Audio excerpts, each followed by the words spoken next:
Hola muchachas y muchachos, es un gusto compartir con ustedes nuevamente, en esta ocasión para seguir hablándoles de parásitos en el contexto del curso de entomología médica. Quiero aprovechar para disculparme por no poder presentar la cámara en esta ocasión, pero estoy teniendo algunos problemitas con el video de la computadora.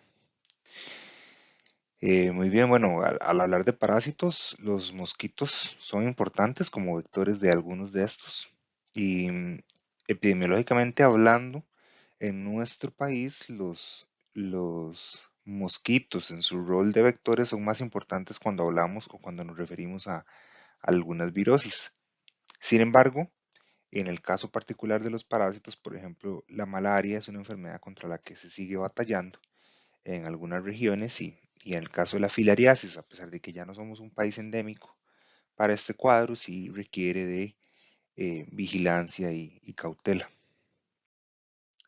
Entonces, básicamente ya les adelanté que vamos a conversar un poco sobre la interacción entre los parásitos causantes de malaria y de filariasis linfática y los mosquitos. Y específicamente vamos a dar algunos datos clínicos y epidemiológicos de estos cuadros. También vamos a ahondar sobre aspectos biológicos y sobre medidas de control y prevención. Es importante mantenernos, ¿verdad?, ubicados taxonómicamente y recordar que hablamos de culícidos, en este caso particularmente de los miembros de estas subfamilias. Bien, entonces entraremos en materia, hablando de malaria, que es la que nos va a tomar la mayor parte de la clase.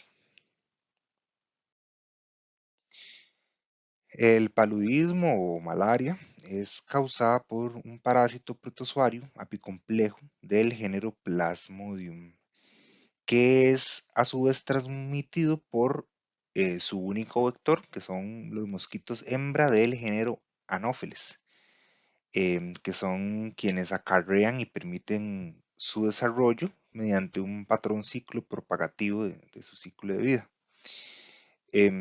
Dicho sea de paso, este ciclo es bastante complejo y tiene la particularidad de que el ser humano es el hospedador intermediario. Estos mosquitos, como ya ahí se señaló en el recuadro, van a tener una distribución predominantemente alrededor de los trópicos, los subtrópicos y con una intensidad variable en las zonas templadas. Por esto es que la transmisión se va a ver bastante influida por ejemplo, la altitud, la temperatura y las lluvias que van a ser condicionantes de la presencia del mosquito.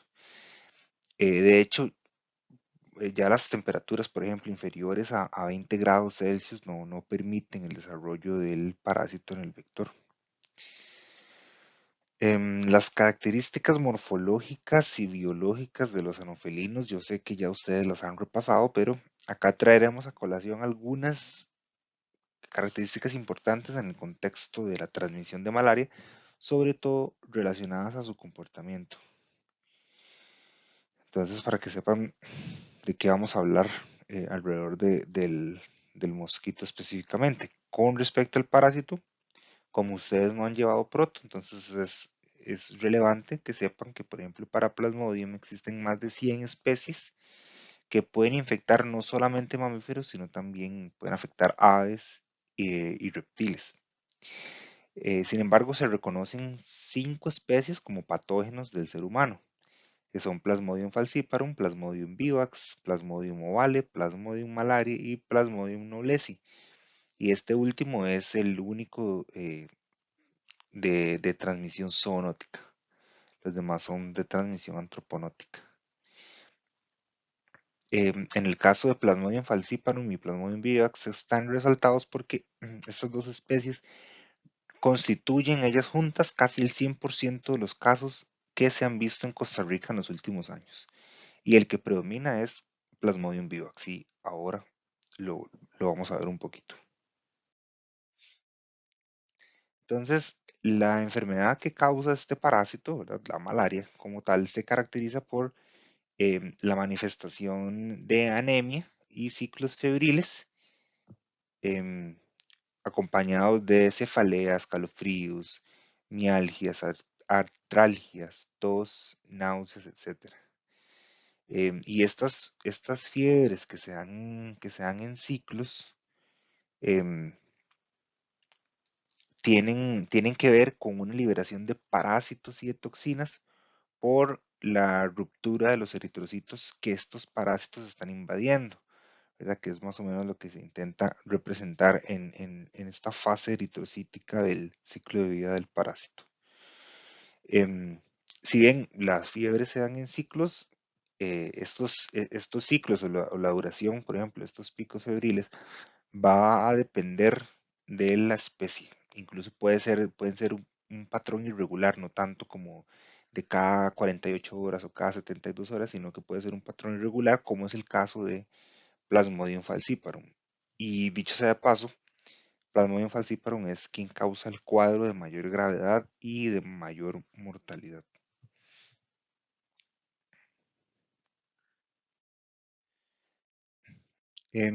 Por la amplia distribución del vector, es que se dice que alrededor de la mitad de la población mundial vive en áreas con riesgo de transmisión de esta enfermedad.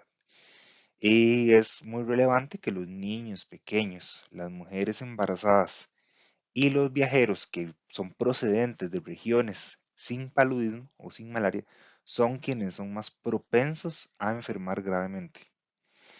Em, Entonces, a nivel del continente africano, por ejemplo, esto representa toda una lucha y una problemática de gran impacto en salud y en la economía, porque las naciones pobres son las que mantienen este ciclo de enfermedad y pobreza del que les ha costado muchísimo salir. Para la Organización Mundial de la Salud, los focos de transmisión de malaria son áreas geográficas que están definidas, donde tenemos criaderos, lugares de reposo y alimentación, ¿verdad? Para los anofelinos. Y además donde tenemos personas expuestas a las picaduras de estos vectores. Y gracias a la puesta en marcha de medidas de contingencia, de control y prevención, es que en nuestra región por lo menos se ha logrado disminuir la morbilidad. Pero esto, perdón, no, no es así para todos los países. Y en realidad estas acciones no deberían de perderse del mapa, ¿verdad? Porque ustedes pueden ver aquí en el gráfico cómo lo que les estaba diciendo se da para la mayoría de los países de la región, pero sí hay algunos que no han logrado seguir este patrón. Y eso que de por sí este grafiquito ya está un poco desactualizado, habría que ver los números actuales, pero no debe andar muy diferente la cosa. Em, en nuestro país, por lo menos, existe una norma que fue emitida desde el ente rector, que es el Ministerio de Salud, para afrontar la malaria.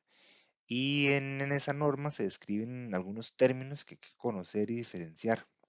Entonces, por ejemplo, en el caso de control, nosotros hacemos referencia a la reducción de la carga de enfermedad hasta que ésta ya no represente un problema de salud pública. A eso nos referimos con control de la malaria. Cuando hablamos de eliminación, estamos refiriéndonos, perdón, a una interrupción de la transmisión a nivel local, ¿verdad? Que permite tener una incidencia de 0 casos infectados localmente, ¿verdad? Entonces esto quiere decir que aunque aparecieran casos importados, em, se considera que hay eliminación si la incidencia de casos locales es de 0. Sin embargo, como pueden seguir apareciendo esos casos importados, entonces es importante continuar con la intervención y la vigilancia activa.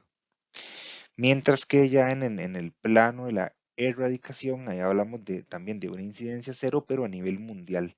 Entonces es de un alcance mucho más ambicioso y, por supuesto, más difícil de lograr. En este mapa ustedes pueden ver cómo se distribuye la incidencia de los casos en la región hasta 2017, em, que igual está un poco desactualizado, pero sirve para notar, por lo menos en este acercamiento, como incluso dan detalles acerca de dónde hay focos activos, dónde hay focos residuales, etcétera. Esa definición de focos, ¿verdad? Va a responder a una estratificación epidemiológica más detallada que, que categoriza, digamos, el espacio geográfico y las poblaciones. Hay otros tipos de clasificaciones de riesgo de transmisión, por ejemplo, que incluye también aspectos entomológicos y aspectos ambientales. Y ahí, digamos, el peso de cada factor va a estar ponderado de acuerdo con la estratificación que se quiera hacer. Entonces, hasta aquí voy a dejar la parte de los aspectos epidemiológicos para meternos un poco más en la biología del parásito y el vector y ya luego vamos a re- a regresar a ver qué es lo que está ocurriendo en nuestro país con la enfermedad. Mm, Entonces, lo que nos interesa hoy es enfocarnos en la forma más común de transmisión de Plasmodium, que es a través de la picadura de un mosquito infectado. ¿De acuerdo? Entonces, una vez que las formas infectantes que se llaman esporozoitos son inoculados en la dermis y logran entrar al organismo, entonces estos van a migrar a las células hepáticas para iniciar lo que conocemos como una fase exoeritrocítica. Em, y luego se trasladan ya como merozoitos a infectar los eritrocitos. Entonces, ahora sí, iniciando una fase eritrocítica, donde se van a dar varios ciclos de replicación, de formación de esquizontes, ruptura de eritrocitos, liberación de parásitos y reinfección, ¿verdad? En un ciclo que se va a formar. Aunque también algunos de estos parásitos van a terminar diferenciándose, se van a salir, digamos, de este ciclo y van a terminar diferenciándose en gametocitos, que son estos los que van a dar paso al ciclo esporogónico, que es el que tiene lugar en el vector. Entonces, estos gametocitos en sangre son los que cuando el mosquito pica a la persona infectada para alimentarse, eh, los adquiere. Y vamos a ver entonces qué pasa dentro del mosquito. Entonces vamos a tener que, bueno, aquí hay dos, digamos, dos representaciones de lo mismo para que tengan como una idea más clara.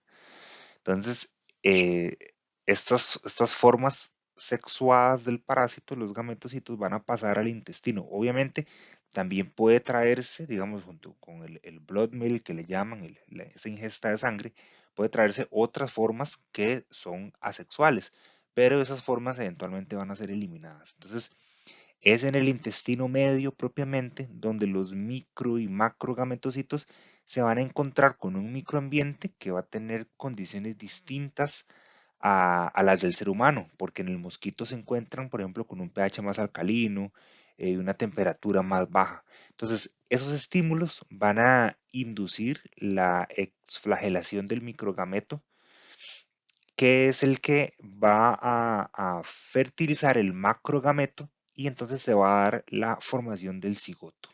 ¿Ok? Ese cigoto resultante va a elongarse y se va a convertir en una forma móvil que se denomina oquineto. Veanlo por acá donde va siguiendo el curso de lo que les estoy relatando, también por acá.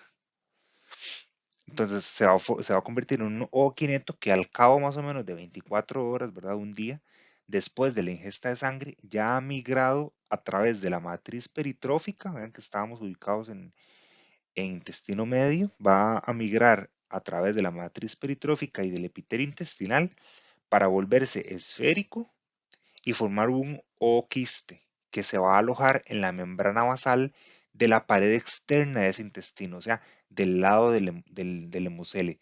Entonces vean acá el oquineto atravesando esas barreras y se va a ubicar acá en la membrana basal, pero del lado externo de esa pared. Es lo mismo que se representa por acá. Y esto que les estoy contando ocurre más o menos entre el quinto y el noveno día después de la infección. ¿Qué es lo que sucede? Que dentro de ese ooquiste se va a continuar un proceso de multiplicación y más o menos después del día 10, ¿verdad? Aproximadamente, ese ooquiste, que dentro del cual se han estado replicando una serie de formas, em, va a sufrir una ruptura y se van a liberar entonces cientos de esporozoitos, que es también lo que hemos representado por acá eh, y por acá también.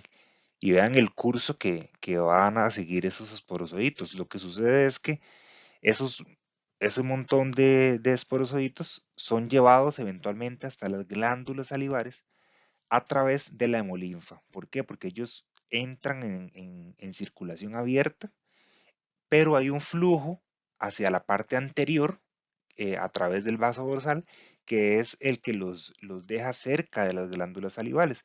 Entonces, eventualmente realizan un proceso de transitosis en la célula de la glándula salival, donde se van a encontrar alrededor del día 14 para ya estar listos e iniciar un nuevo ciclo cerca del día 20, que entonces es más o menos lo que dura ese ciclo extrínseco.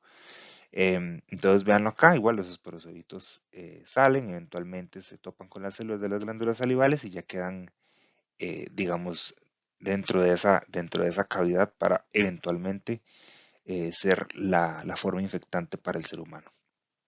Igual acá, hacen este desplazamiento anterior a través de la circulación abierta de la hemolinfa hasta llegar a, la, a las glándulas salivales.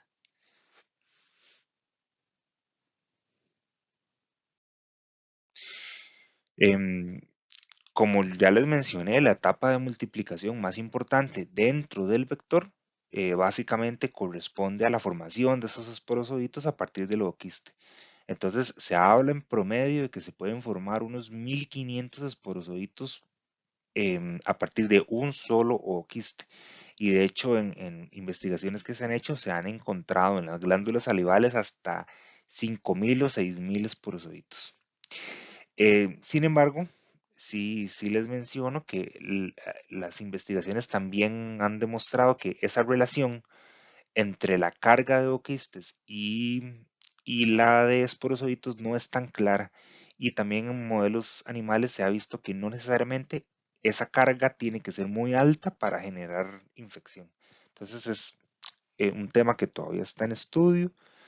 em, Específicamente lo que tiene que ver como con la relación que tiene la carga de esas formas respecto de la infección como tal. Aquí tienen como igual otro buen resumen de lo que es el ciclo en humanos y el ciclo en mosquitos. Y nada más recalco por ahí la duración del ciclo extrínseco, que es un aproximado, ¿verdad? Ustedes en diferentes literaturas se pueden encontrar diferentes rangos, pero todos van a andar más o menos por ahí. Ya hablando propiamente del mosquito y de su papel como transmisor de malaria, hay que mencionar, ¿verdad?, que hay una serie de factores que lo convierten en un buen vector, como por ejemplo que no se ve afectado por la presencia del parásito, que va a tener una actividad primordialmente crepuscular y o nocturna. Esto ya, digamos, el comportamiento específico sí va a depender de la especie, pero esa es la generalidad, ¿verdad? Otro factor que influye muchísimo, por supuesto, es la preferencia alimentaria por el ser humano, los lugares de reposo que tiene, su longevidad, las densidades que llegan a alcanzar, también el tipo de criaderos en los que se desarrollan, etcétera. Es muy relevante, por ejemplo, la dependencia al clima que tiene el tiempo de desarrollo del mosquito, que en general es muchísimo más rápido en sitios cálidos. Y la dispersión es otro punto que varía también dependiendo de la especie y del sitio en el que nos encontremos, porque la dispersión ya de por sí va a depender de la topografía del lugar, del viento, de la disponibilidad de hospederos y también del tamaño de los sitios de reproducción. Entonces, todas estas características a su vez tienen que ser consideradas cuando se definen estrategias, por ejemplo, en sitios donde la malaria ya ha sido eliminada. Pero el hecho de que presente condiciones que permiten que el vector se mantenga, entonces ya eso supone un riesgo para una eventual reintroducción de la enfermedad. De las más de 400 especies de anófeles, perdón, hay unas 70 que son vectores para el ser humano y particularmente en México y Centroamérica hablamos de estas especies como las más importantes, aunque algunas de estas también son bastante extendidas en la parte de Sudamérica, por ejemplo, Anopheles albitarsis, junto con otras especies como Anopheles velatum, Anopheles nunestuari y también el mismo Anopheles darlingui se encuentra en Sudamérica. De hecho, Anopheles darlingui es uno de los vectores más eficientes en cuanto a transmisión. De estas especies, ustedes ven por ahí señalado Anopheles albimanus, em, que usualmente se cría en depósitos naturales, artificiales, con cierta vegetación, y se alimenta también de animales domésticos. Y ese Anopheles albimanus es de hecho el más relevante para el caso de nuestro país. Hay otras especies em, como Anopheles aquasalis, que de hecho también puede utilizar criaderos de agua salada. Entonces, por ahí cada uno va teniendo sus particularidades. Ya lo que tiene que ver con el comportamiento de las diferentes especies, ¿verdad? Eso es algo que en realidad no está escrito en piedra. Entonces, vean, por ejemplo, que las diferentes especies pueden presentar comportamiento endo y exofágicos y que la mayoría son exofílicos. Igual otros autores reportan endofilia para albimanos y darlingui, por ejemplo. Entonces, a eso es a lo que me refiero con que por ahí pueden existir, digamos, zonas grises entre los patrones de comportamiento de las especies y también un poco dependiente de la región y de qué tan investigados han sido. En resumidas cuentas, la capacidad y la competencia vectorial de Anófeles en la transmisión de malaria van a ser el resultado de la coevolución de los mosquitos en relación con el parásito y con el ser humano en un ambiente que es cambiante. Entonces, es una interacción muy interesante que termina desencadenando, digamos, algo tan determinante en salud pública. Entonces, ahora sí, ¿qué es lo que está pasando en nuestro país con respecto a la malaria? Entonces acá vamos a ver algunos detallillos. Costa Rica posee definitivamente características endémicas para la malaria y entonces vamos a tener que unos 37.000, casi 38.000 kilómetros cuadrados de la superficie territorial son considerados área malárica solamente por el hecho de que presenten altitudes por debajo de los 600 metros sobre el nivel del mar. Y a partir de esa, de esa área malárica, entonces uno puede más o menos estimar una población en riesgo de casi 2 millones de habitantes, solamente por residir en esas zonas, que son principalmente zonas costeras y de la periferia del país.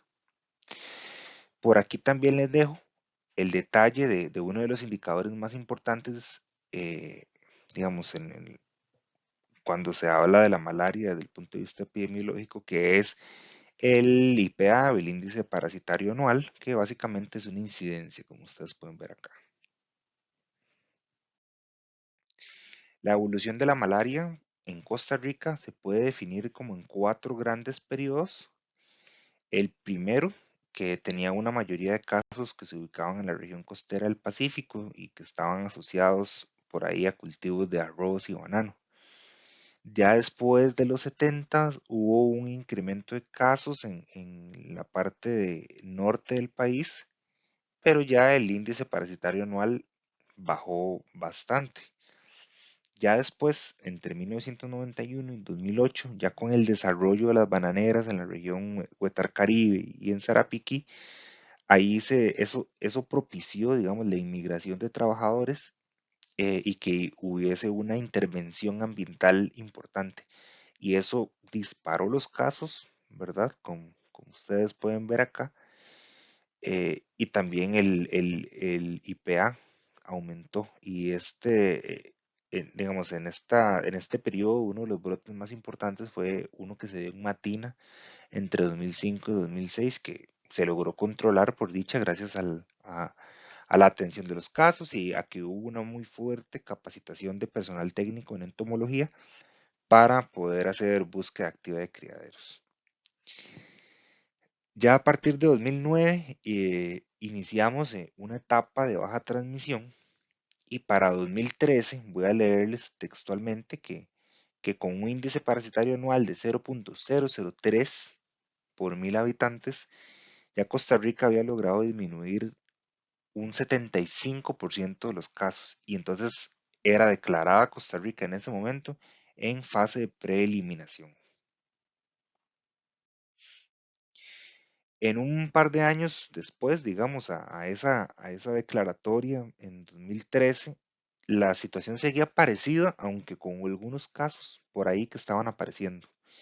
Pero ya Costa Rica había hecho esfuerzos tan importantes en la materia de generación de políticas y de normativas para hacerle frente al tema y poder traerse abajo la malaria. Entonces, tan es así que en 2016 la OPM, la OPS le dio un premio y todo a Costa Rica.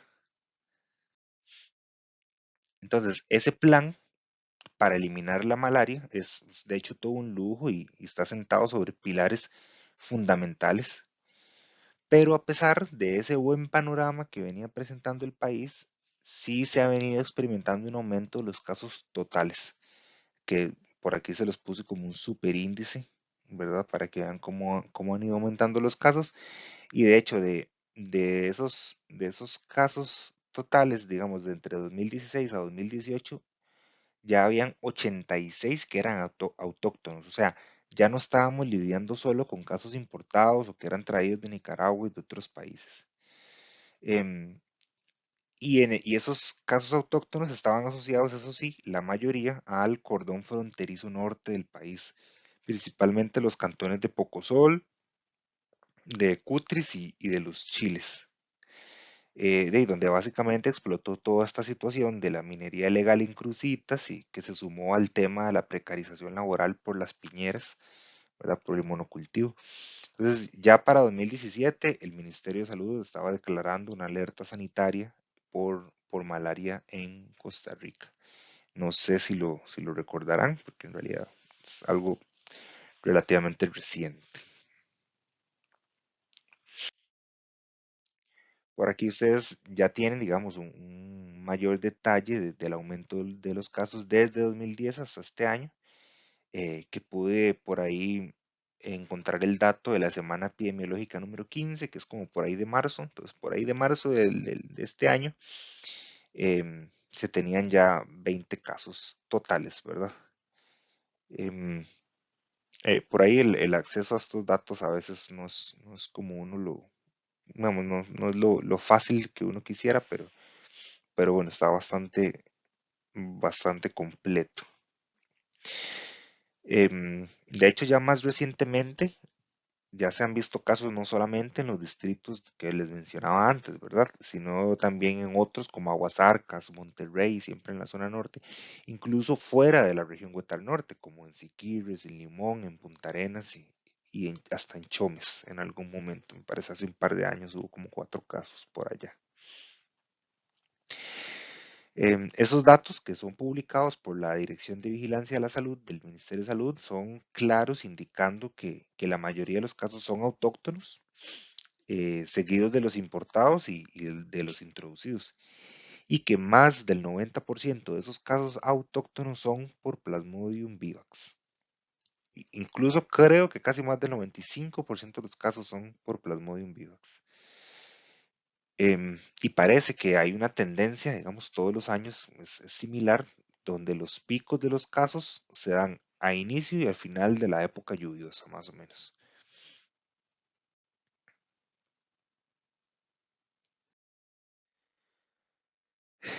Eso sí, el Ministerio de Salud ha hecho también esfuerzos importantes para atender la situación y no ha dejado de lado la parte entomológica.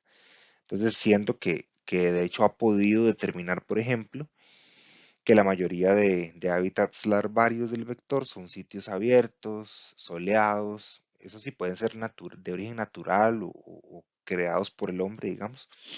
Em, También que tienen vegetación, usualmente flotante o vegetación emergente. Y también se ha visto que Anopheles albimanus en teoría es el principal vector todavía.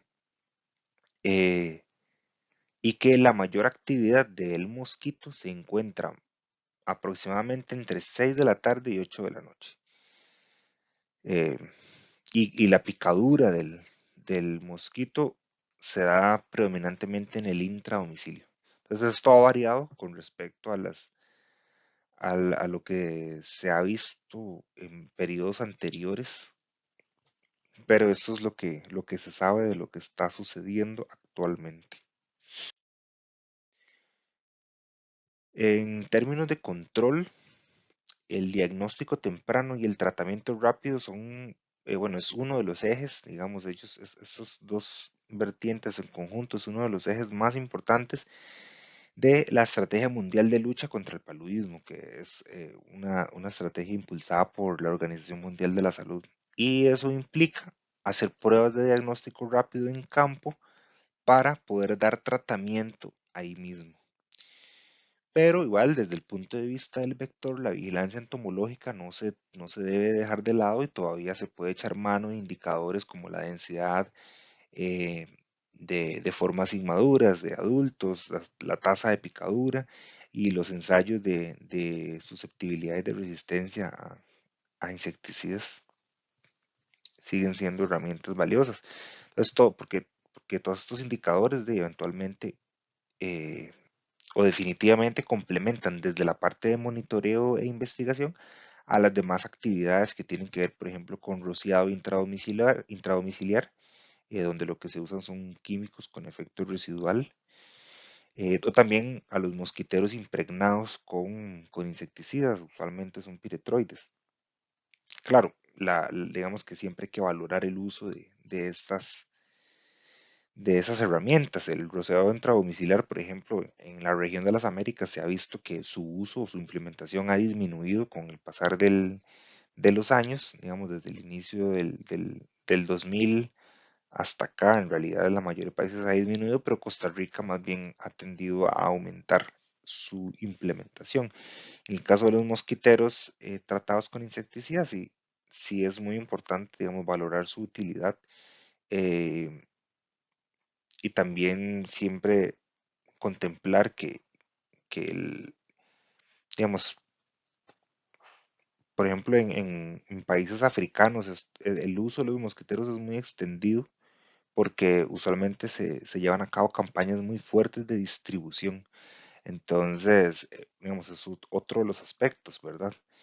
Obviamente no cualquier persona va a tener acceso a un mosquitero con solo decirle que, que, que tiene que usarlo y menos con las características de que esté pretratado con un insecticida. Entonces, también la parte de educación en la comunidad y de distribución va a ser importante.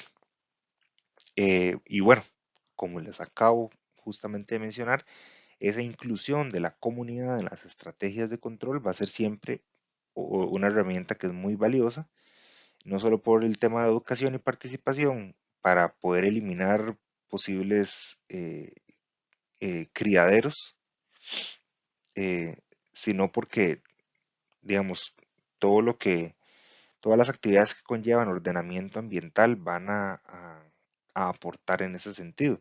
Entonces, por ejemplo, con la nivelación de terrenos o la transformación de los márgenes de las represas o de canales de irrigación que a veces se utilizan en ciertas zonas, ¿verdad? Los desagües, incluso el hecho de que la misma comunidad participe en la disminución de la vegetación alrededor o en terrenos pantanosos va a colaborar. Para prevenir, sí es esencial, digamos, saber todo lo que favorece que el mosquito llegue a picar, porque en general de eso se trata, de evitar picaduras. Entonces, por ahí en algún momento se desarrolló el concepto de vivienda malárica, que simplemente se refiere a hogares o viviendas que reúnen una serie de características que facilitan esa picadura, ¿verdad? Como el simple hecho de tener paredes discontinuas en las casas, ¿verdad? Sobre todo cuando se utilizan estos tablones, porque eso permite una fácil entrada del mosquito. Entonces no hay muchas barreras físicas, digamos. También tener muchas matas, vegetación alrededor de las casas, animales, porque ya por ahí habíamos hablado de que por ejemplo Anopheles albimanus también se puede alimentar de animales domésticos. Em, el no usar mosquiteros o toldos para dormir, ¿verdad? Por ahí dependiendo del comportamiento. Si bien los mosquitos pueden tener un comportamiento predominante a picar, digamos, eh, en las primeras horas de la noche, pues eso no es una regla general y eventualmente pueden haber algunos que piquen más tarde cuando las personas están durmiendo. También el hecho de tener zanjas o drenajes, ¿verdad? Que era lo que hablábamos antes, que propicia la formación de esos criaderos, de esos potenciales criaderos, y más cuando están sin chapear. em, entonces eso puede propiciar la aparición de aguas estancadas. Otro tema puede ser la falta de aseo en el peridomicilio, que en general va a permitir el establecimiento, la presencia del vector, y entonces digamos que tomar acciones preventivas alrededor de todos estos puntos va definitivamente a evitar la transmisión o a mitigar un poco. Ya para ir dejando el tema de malaria hasta acá, les traigo una noticia de hace muy poco para que ustedes mismos tengan evidencia de lo que sigue sucediendo. Y entonces, definitivamente a Costa Rica lo que le va a tocar es reubicarse en la línea que dejó un poco perdida hace poquitos años y continuar, redoblar esfuerzos y seguir capacitando y comunicando sobre este tema, tratando de que cada vez sea más eficiente.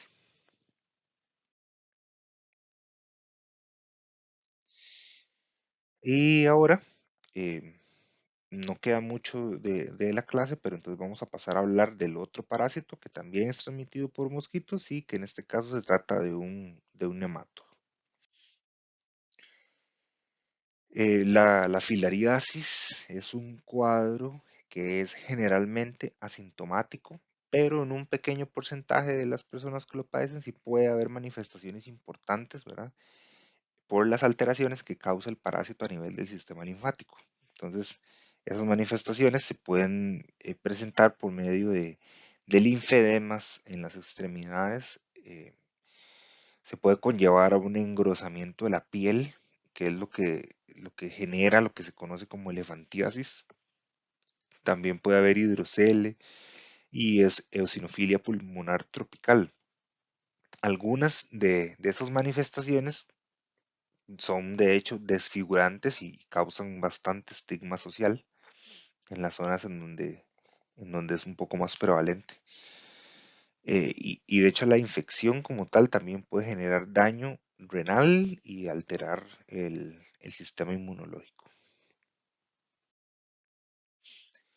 Los principales agentes etiológicos son filarias y específicamente las microfilarias, que son las formas infectantes para el mosquito, que son estas formas inmaduras de estos nematos que poseen esta cubierta, ven que se conoce como vaina, es como una especie de funda.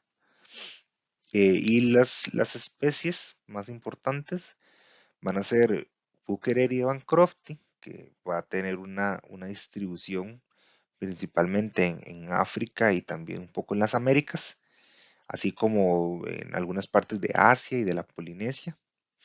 Y también por ahí está Brulla malayi, pero esa principalmente va a estar provocando cuadros en India y en el sudeste asiático. Entonces, a nosotros podría interesarnos un poco más Buckereria bancrofti.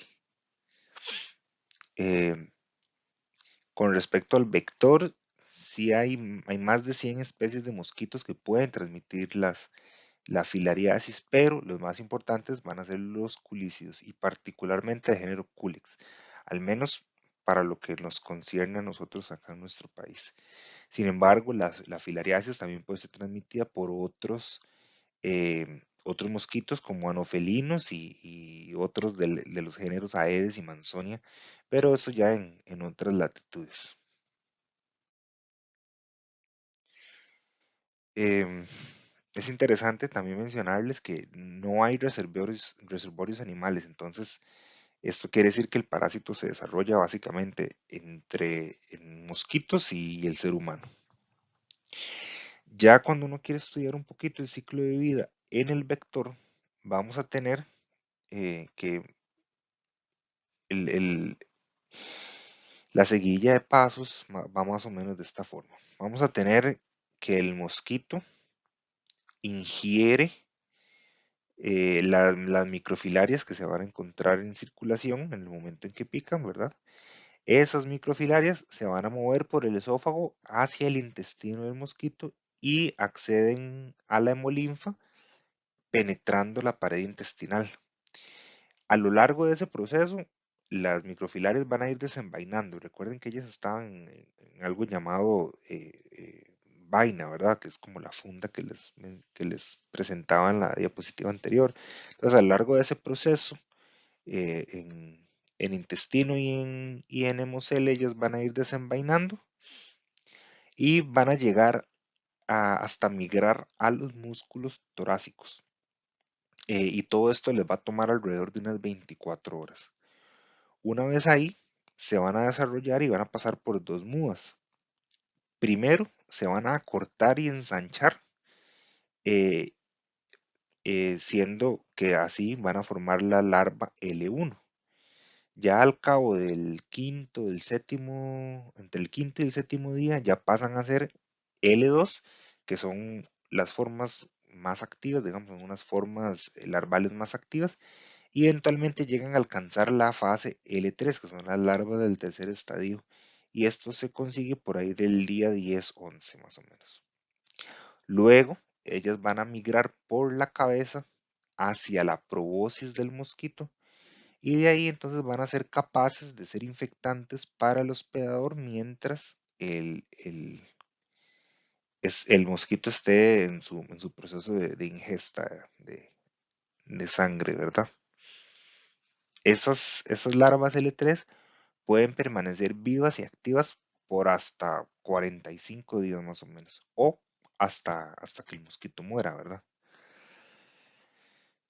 Entonces, toda esta parte del ciclo del parásito, que es básicamente lo que se da en el mosquito, va a demorarse entre 10 y 12 días.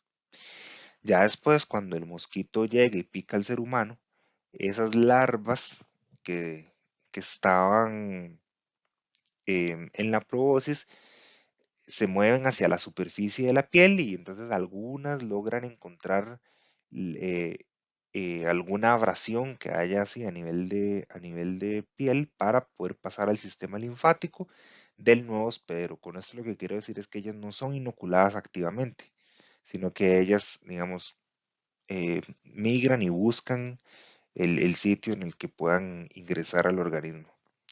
Ya cuando están dentro del ser humano, eventualmente esas larvas L3 se convierten o pasan a sus formas adultas, que son las que se van a encontrar en la linfa y estas a su vez generan microfilarias que van a migrar y van a tener ahí algunos patrones de circulación entre los vasos sanguíneos y también los vasos linfáticos.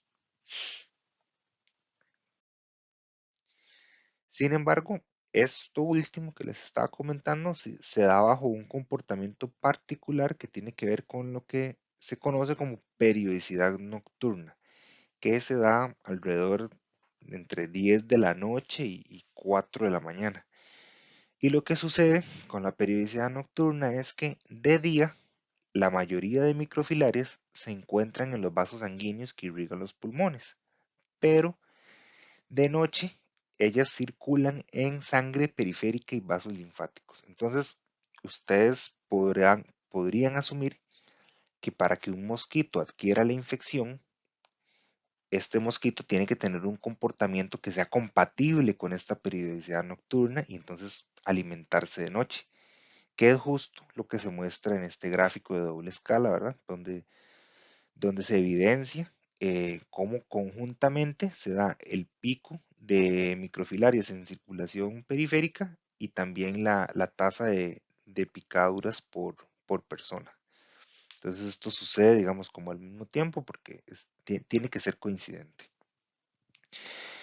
Ahora bien, hay formas, digamos, que les llaman subperiódicas de la circulación, donde el comportamiento del parásito va a cambiar un poquito y por ende las características de la transmisión también cambian. Pero estas formas subperiódicas se dan sobre todo en Asia y en la Polinesia, donde ya tenemos eh, otros vectores involucrados, incluso otras especies de filarias. En lo referente a la epidemiología, se tiene que, así brevemente, que del total de, de casos, más o menos el 90% son por Buchereria bancrofti y el resto por Brulla malayi, y que a nivel mundial hablamos de unos 120 millones de personas en 83 países de zonas tropicales y subtropicales que se encuentran en riesgo, y más o menos unas 40 millones de personas que poseen discapacidades por la enfermedad que al inicio les mencionaba que puede causar eh, manifestaciones desfigurantes.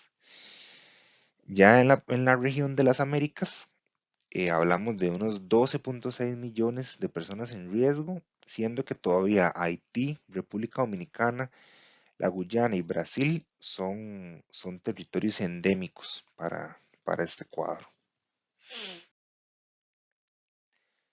En Costa Rica, ya después del año 2000 no se han identificado focos activos y de hecho el país fue eliminado ya de la lista de países endémicos. Pero antes contábamos con casos que se otorgaban básicamente a Buchereria bancrofti y se limitaban a la ciudad de Puerto Limón en la provincia de Limón, en barrios como Barrio Roosevelt y Cieneguita. Por ahí se encontraban la mayoría de los casos. Y Culex fasciatus era o fue el vector más importante en nuestro país para la filariasis linfática.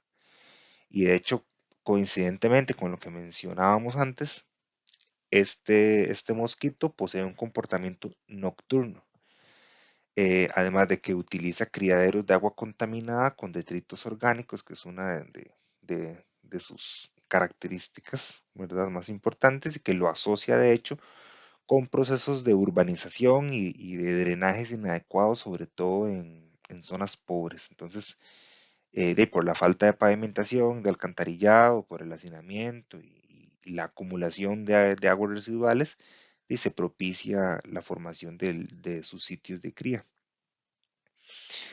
Entonces, esto era lo que estaba sucediendo en Costa Rica con respecto a esta enfermedad y de hecho la prevalencia se mantenía bastante estable porque como son cuadros crónicos, ¿verdad? Entonces, esa estabilidad se mantuvo por algún tiempo hasta que dejaron de aparecer los casos, que es lo que sucede en la actualidad, que no hay casos, básicamente. En este mapa ustedes pueden ver como un modelo, digamos, de una distribución potencial, una distribución geográfica potencial de Culex fasciatus, que fue creado con base en variables climáticas que pueden permitir su presencia.